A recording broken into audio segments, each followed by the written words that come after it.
I never imagined I would find myself entangled in something so unexplainable, something that quietly blossomed between two people who should have never crossed that line. It was a slow, silent shift, one that I never saw coming until I was already too deep. Noah was my husband's best friend, a man I had known for years, whose presence in our home was as natural as the ticking of the clock on our living room wall. He and my husband worked together, laughed together, and spent countless hours discussing business in our home. Their camaraderie was familiar, comfortable, a part of my routine. I never saw Noah as anything more than a friend. Until one day, everything changed. It was an ordinary evening, or at least, that's what I told myself. My husband was away on a business trip, and the house was unusually quiet. I wasn't expecting visitors. But then the doorbell rang. When I opened it, Noah stood there, drenched from the light rain outside, holding a stack of documents he had forgotten at our house the previous night. Something about that moment unsettled me. Perhaps it was the way he hesitated before stepping inside, or the way his eyes held mine a fraction longer than they should have. I dismissed it as nothing, just a fleeting moment of awkwardness. But as we sat together in the living room, the conversation flowed differently that night. He asked me if I was happy. It was such a simple question, yet it left me breathless. My lips parted, but no words came out. How could I answer that? Happiness was a complex thing, woven with expectations, obligations, and years of routine. But when I looked into his eyes, I knew he already understood. I didn't have to say a word. I stood up, breaking the silence, and walked over to the closet. Grabbing a blanket, I gently draped it over him as he settled onto the couch. It was nothing more than a small, innocent gesture.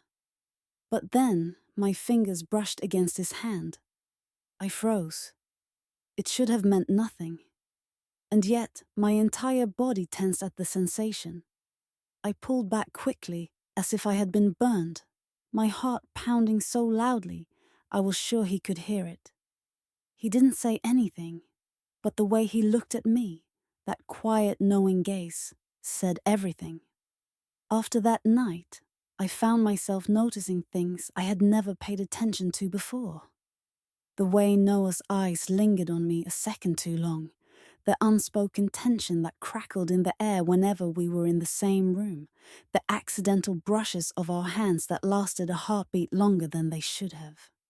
It was all so subtle, so quiet, yet impossible to ignore. One afternoon, my husband was away again, and I was home alone. I wasn't expecting anyone, yet when the doorbell rang, I wasn't surprised.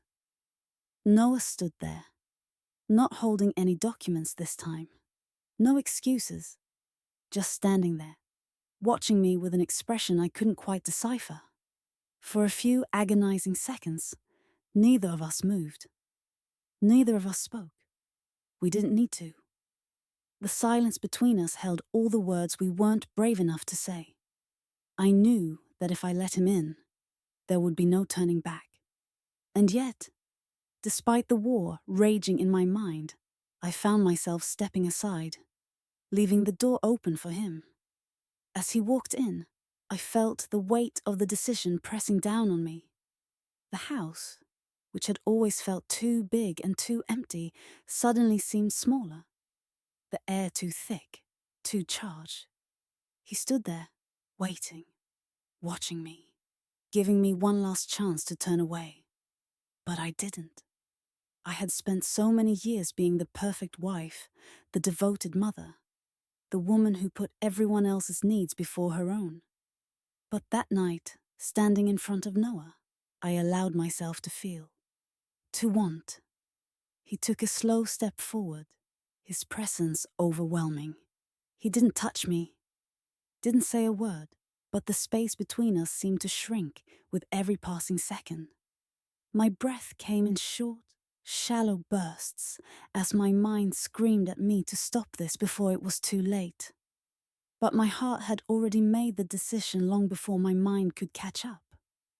My fingers moved before I could think, barely grazing the back of his hand. A simple touch, barely anything at all. But in that moment, it meant everything. Noah inhaled sharply, his body tensing under my touch. We stood there, frozen, in a moment that felt both infinite and fleeting. I could still turn back, still pretend this never happened, but I didn't want to. The days that followed passed in a delicate, dangerous balance. Noah still came around. He still spoke to my husband, as though nothing had changed. But I knew.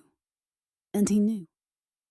One evening, a storm raged outside, wind howling against the windows. My husband was away again, my son asleep upstairs. And then there was Noah, standing at my door, rain-soaked and silent. He didn't ask if I was okay. He didn't say he should leave. He just stood there, waiting, just as he had before. "You don't have to be alone," he said softly, his voice barely audible over the rain. I turned away, unable to meet his gaze. "I'm not alone." But we both knew that was a lie. When he stepped closer, when his hand brushed mine, I didn't move away. When his lips found mine, I didn't turn away. We had crossed a line we could never uncross. I thought we could keep it hidden, that we could continue this secret dance forever. But secrets have a way of revealing themselves. One evening, as I prepared dinner, my husband walked into the kitchen, his expression unreadable. "Noah's been coming over a lot lately," he said, his voice carefully measured. "Haven't you noticed?" I felt the blood drain from my face. I forced myself to stay calm, to keep my voice even. "He's your friend," I said simply. My husband nodded, but in his eyes I saw something new. A flicker of doubt, a suspicion that had never been there before. The walls were closing in. The stolen glances, the lingering touches, the moments where I felt alive for the first time in years. It was all starting to unravel. I knew I had to make a choice. I could stop this now, pretend it never happened. Salvage what was left of my marriage. Or I could continue down this path, knowing it would only end in heartbreak. That night, as I walked Noah to the door, his hand lingered on mine a second longer than necessary. A quiet question, an unspoken invitation. I stood there, staring at the door long after he left, my heart waging a battle against my mind. I didn't know what tomorrow would bring. I didn't know if my husband would find out. I didn't even know if Noah was truly the one I was looking for, or if he was simply the escape I had been craving. But one thing I did know, nothing would ever be the same again. I had crossed that line, and I wasn't sure I wanted to go back.